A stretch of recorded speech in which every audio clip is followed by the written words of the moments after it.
और बाकी भी कंडीशन आपको पूरी जो इसकी नज़र आ रही है। बोनट मेरा ख्याल है इसका खुला हुआ, ज़रा देख लेते हैं यहाँ से, अगर खुला है तो ये भी दिखा देते हैं। ये देखें बोनट, ये इंजन है इसका। तो ये गाड़ियाँ जो होती हैं ये इंपोर्टेड होती हैं गाड़ियाँ, जो पाकिस्तान कस्टम पकड़ता है उसके बाद यहाँ पे लाके खड़ी की जाती हैं। कुछ गाड़ियाँ होती हैं जो सरेंडर्ड होती हैं, कुछ गाड़ियाँ होती हैं पाकिस्तान कस्टम ने जो पकड़ी होती हैं वो यहाँ पे लाके खड़ी की होती हैं। फिर उसके बाद लॉट नंबर 5 में टोयोटा हाइलक्स है। फिर उसके बाद बड़ी साफ़ सुथरी बेहतरीन किस्म की आपको बड़ी प्यारी कंडीशन में गाड़ी है, पाकिस्तान कस्टम ने पकड़ी है।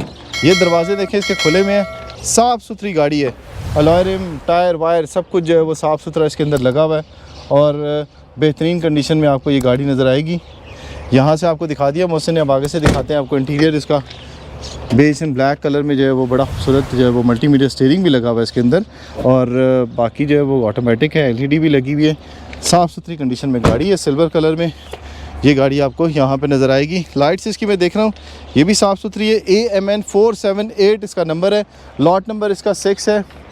ये देखें पंजाब का इसका फेक नंबर लगा हुआ है।